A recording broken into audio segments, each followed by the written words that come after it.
Yes, people, here we are back in the podcast. Ooh, my mic's a bit wonky there. Yeah, listen, Arsenal Brentford review. What a game! What a game! I know I think I called out 4-1. I thought it was going to be more comfortable than that. But listen, fair play to Brentford. They did their thing. Arsenal 1-0 up. Declan Rice, my guy. Those that know, listen, when Declan Rice scores an assist, you see that video that I put up on Insta. Yeah, me bopping along with my shades. That's my guy, man. Deckers. Listen, he was fantastic again. I feel like he's loving this little new role where he's bursting into the box, late runs. Like it's giving me Lampard vibes. Yeah, I'm loving it. Yeah, I'm loving what he's doing. It was a great header. And I thought from there we are literally going to go on and just bang in more goals, but the goal, Brentford got an equaliser. And I just feel like when Arsenal concede nowadays, it's like you look at the Liverpool game as well, you're comfortable just before half time you concede. And they need to eradicate that from their game. Like we're hitting crunch time now. Like we can't have any more of that. But the ball goes back to Ramsdale and God, yeah, we all saw what he did there. It was awful. Watching it again though, and Thomas Frank mentioned it today, credit to Wisa because I need to shut down the ground. He closed up ground real fast, and yeah, went in unlucky. I was very angry with Ramsdale for that though.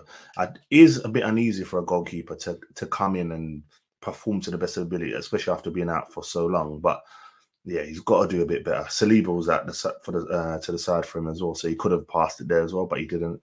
Brentford got the goal. And then after half time, you can imagine in the change room, it's kind of changed. I think Arteta's probably got like a team talk planned where it's like, all right, guys, let's go get the second, the third. And, in a way where it's like, we're not really conceding chances. And once you're letting a goal before half time, that's just out the window. And then you're thinking, okay, cool. Well, we can't concede the next one. You know what I mean? We've got 45 minutes. We concede one, becomes a problem. But yeah, Brentford had a couple of chances and fair play to Ramsdale. He made some good saves. The one from the header was quality. But man, that shot by Ivan Toney, like I watched it again and I thought to myself, that technique was mad. Like for those of you that haven't seen it, you've got to watch it. It's like it's a half volley, but it kind of swerves away from us. So the fact that he's running back, tipped away was absolutely amazing. And it kind of makes up for the Sporting Lisbon error. And I was just thinking, please not again, Ramsdale, because you can just see all the memes, the messages, everything like that's going to go on Twitter and all of that, just laughing at him. But listen, fair play, absolute great save. And, Arsenal pulled it out the bag. The goal by Kai Havertz, Cobra Kai. Yeah, Cobra Kai. Obviously, I'm still not full in the Kai Havertz bandwagon, but he's doing his thing right now. Like, you can't hate. Like, he's scoring goals. I think that's 4 in 4 now.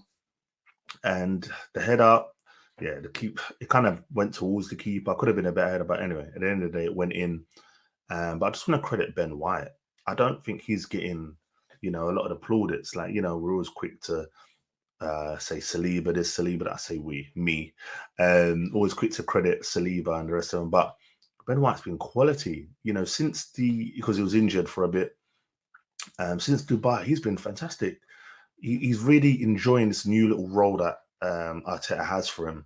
And the delivery, you look at, the cross for Havertz, the one for Rice was fantastic as well. That just pinpoint, just all it needed was the glance, and that's what Rice gave it. So, yeah, I feel like he deserves a lot more credit for what he's doing. Let's remember, yeah, he wasn't a right back. We signed him to be centre back, or I say something, but he was predominantly a centre back.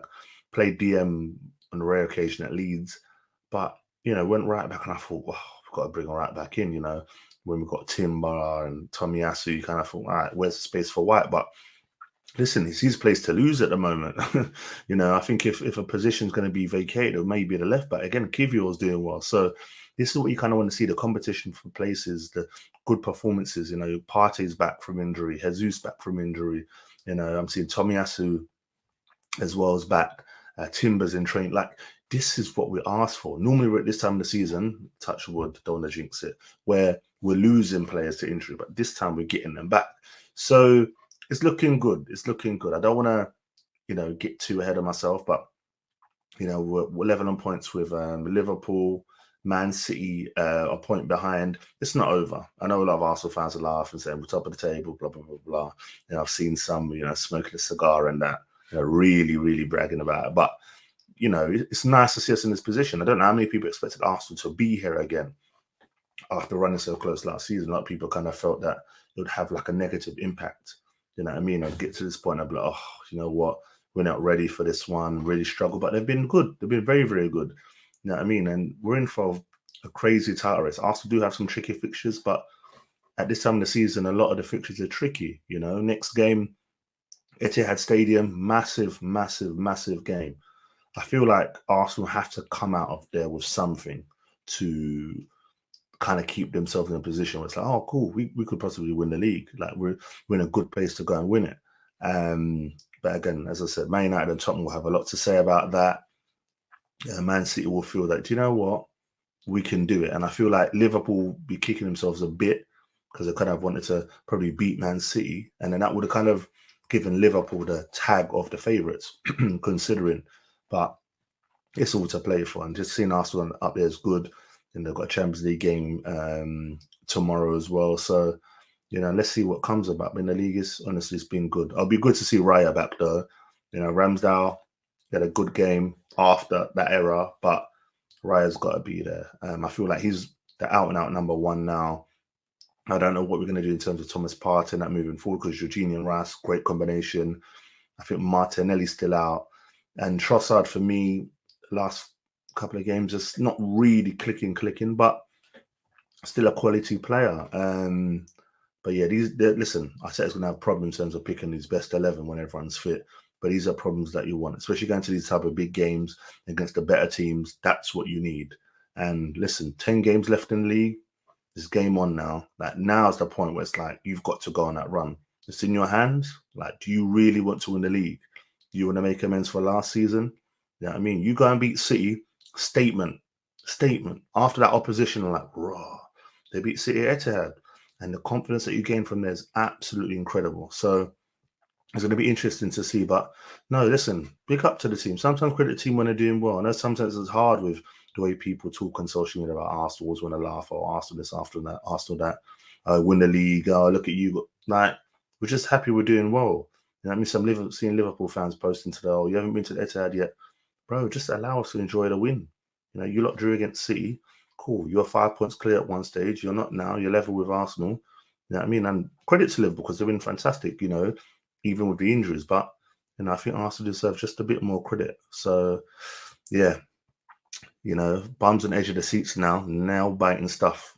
Yeah, now it's all going to really, really boil up. But let's see what happens. I'm expecting a good title. I think by game week 35, 36, we're going to know what's happening. I don't think we're going to get to that point and it's like, oh, it's still so tight. I think by then we're going to know.